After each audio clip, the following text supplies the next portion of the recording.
ముందుగా సురేష్ గారు good evening అండి. సో ఇది వార్ ఎప్పటికప్పుడు మనం అనుకుంటూ ఉన్నాం. రష్యా ఉక్రెయిన్ కూడా అనుకున్న ఏదో 30 రోజుల్లోనో 40 రోజుల్లోనో ముగిసిపోతుంది అనుకుంటే సుదీర్ఘకాలంగా కొనసాగుతూనే ఉంది. ఇప్పుడు లేటెస్ట్ తాజా పరిణామాలు మనం చూసుకుంటే ఇజ్రాయెల్కి ఇరాన్కి మధ్య తాజా పరిస్థితులను బట్టి మీ ఇనీషియల్ రిమార్క్స్ ఏంటి? ఇది ఇరాన్తో డైరెక్ట్ ఒక కాన్ఫ్లిక్ట్ ఎందుకు జరుగుతుందంటే ఇప్పుడు దాకా వాళ్ళు ప్రాక్సీస్ని యూజ్ చేస్తుండే.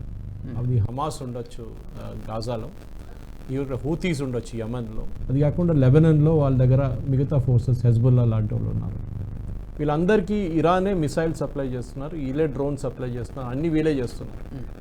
ఇట్లాంటి పరిస్థితుల్లో ఇప్పుడు దాకా ఇరాన్ డైరెక్ట్లీ ఇన్వాల్వ్ కాలేదు వార్లో. కానీ ఇరాన్ ఏం చేస్తున్నారంటే వాళ్ళ ప్రాక్సీస్ని దగ్గరికి వీళ్ళ కమాండర్స్ని పంపిస్తున్నారు.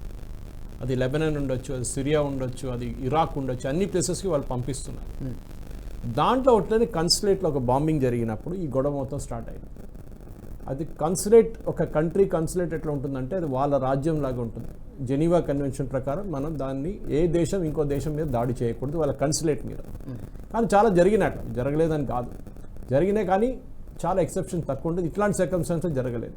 కానీ ఈ పర్టికులర్ ఇన్సిడెన్స్లో ఏం జరిగిందంటే ఇజ్రాయెల్ వాళ్ళ ఇంటెలిజెన్స్ ప్రకారం, and their intelligence is top class, Mossad కానివ్వండి, షిన్బెట్ కానివ్వండి, ఎవరైనా కానీ వాళ్ళకి క్లియర్గా ఇన్ఫర్మేషన్ దొరికింది. Iran the revolutionary guards commander 3-4 ఆ కన్సులర్ బిల్డింగ్లో ఉన్నారని తెలిసిన తర్వాత వాళ్ళు దాని మీద బాంబింగ్ చేశారు, వాళ్ళు చనిపోయారు. ఇరాన్ ఏమంటున్నారంటే మీరు మా దేశం మీద దాడి చేశారు. ఎందుకంటే నేను ఎక్స్ప్లెయిన్ చేశాను, టెక్నికలీ అది ఇరానియన్ టెరిటరీ. అది ఏ దేశంలో ఉన్నా కానీ వాళ్ళ కన్సులేట్ కానీ, వాళ్ళ ఎంబసీ కానివ్వండి, వాళ్ళ హై కమిషన్ కానివ్వండి, వాళ్ళ టెరిటరీ. ఇరాన్ ఏమంటారు, మా మీద దాడి చేశారు, మేము మీ మీద దాడి చేస్తా అన్నారు.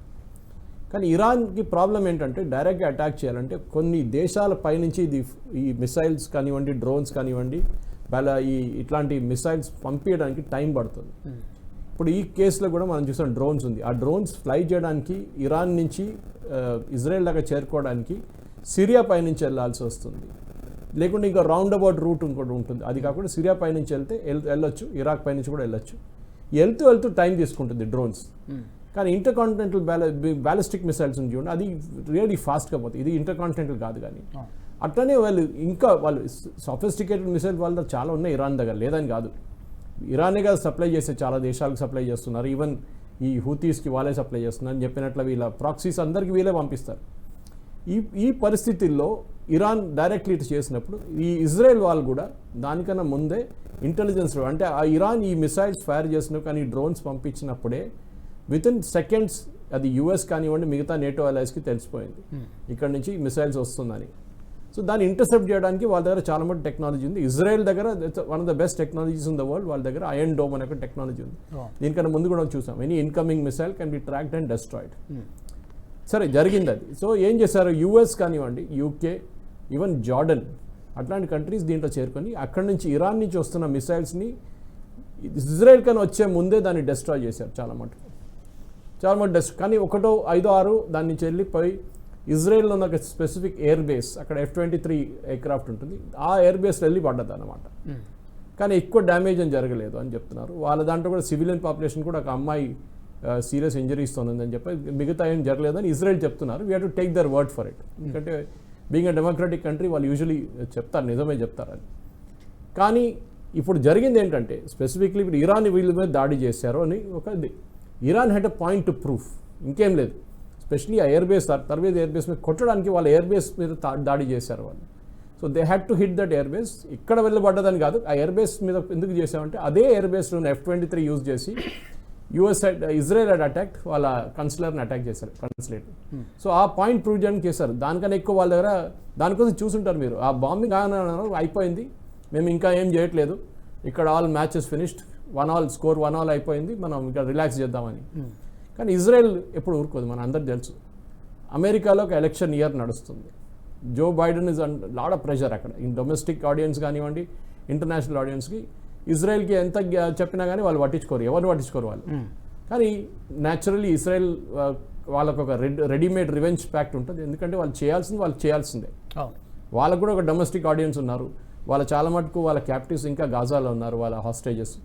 సో చాలా బెంజమిన్ నెతన్యాహు పైన చాలా ప్రెషర్ ఉంది దానికోసం. అది కాకుండా ఆయన కోయిలేషన్లో రైట్ వింగ్ ఉన్నారు, ఎక్స్ట్రీమ్ రైట్ వింగ్ ఉన్నారు. వాళ్ళైతే ఇరాన్ని మొత్తం న్యూక్లియర్ బాంబ్ వేసేసి ఖతం చేయమంటారు వాళ్ళు, అట్లాంటి వాళ్ళు. బట్ మనం గుర్తుపెట్టుకోవాలంటే Iran is also nuclear capable state, కానీ వాళ్ళ న్యూక్లియర్ కెపబిలిటీ గురించి ఎక్కువ తెలియదు. ఎందుకంటే వాళ్ళు ఎక్కడి నుంచి తెచ్చుకున్నారో టెక్నాలజీ, ఎట్లా డెవలప్ చేశారో చూసారు. కానీ వాళ్ళ సైంటిస్ట్ చాలామందిని డెవలపింగ్ ఈ న్యూక్లియర్ టెక్నాలజీ ఇజ్రాయెల్ చంపారు, అది వేరియస్ ఒకేషన్స్లో. వాళ్ళ ఒక కార్ కాన్వాయిల్ బాంబ్ చేయడం కానివ్వండి, మిగతా అన్ని చేసి వాళ్ళు చాలా మంది వాళ్ళ సైంటిస్ట్ని, న్యూక్లియర్ సైంటిస్ట్ చంపారు వాళ్ళు. ఈ పరిస్థితులు ఎక్కడ జరుగుతుందంటే ఇప్పుడు మనం చూస్తాం Saudi Arabia also joined in this.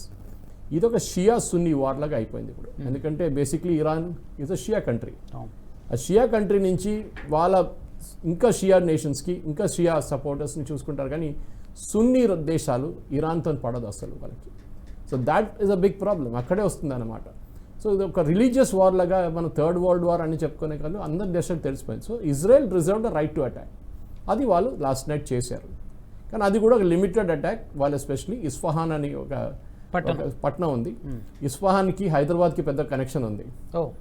Hyderabad old city, the entire Hyderabad city was built Qutub Shahi time నుంచి ఇస్ఫహాన్ మీద డిజైన్ చేసి బిల్డ్ చేస్తారు. సో మీరు ఇస్ఫహాన్ మీరు పైనుంచి ఒక పిక్చర్ తీసుకుంటే స్కై నుంచి it look exactly like Hyderabad, చార్మినార్తో సహా.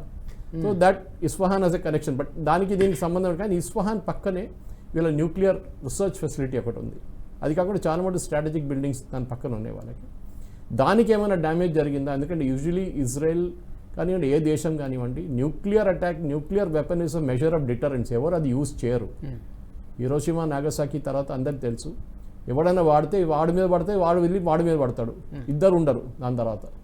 And the effects will be catastrophic. మనం షెర్నోబిల్లో చూసాం, ఒక న్యూక్లియర్ ప్లాంట్ మెల్ట్ అవున ప్రాబ్లం చూసాం మనం. సో ఎవరు యూజ్ చేయరు. కిమ్ జాంగ్ ఉన్ అక్కడ నార్త్ కొరియాలో కూర్చొని అప్పుడప్పుడు చిన్న చిన్న మిసైల్ పంపిస్తూ ఉంటాడు. He is more of a joker more than anything else. So కానీ ఇరాన్కి తెలిసిపోయింది దట్ ఈ ఇజ్రాయెల్ వచ్చి కొడితే వాళ్ళు డెఫినెట్గా న్యూక్లియర్ ప్లాంట్ని అటాక్ చేయరు. ఎందుకంటే వాళ్ళ న్యూక్లియర్ సెంట్రిఫ్యూగ్స్, వాళ్ళ న్యూక్లియర్ కెపాసిటీ ఇంకా ప్రూవెన్ కెపాసిటీ కాదు. సో ఇది జరిగిన దాంట్లో ఇప్పుడు again score is 2-1, Israel 2, Iran 1. ఇంకొక వాట్ నెక్స్ట్ ఇంకొక గోల్ ఇక్కడ కొడతారని చూడాలి మనం.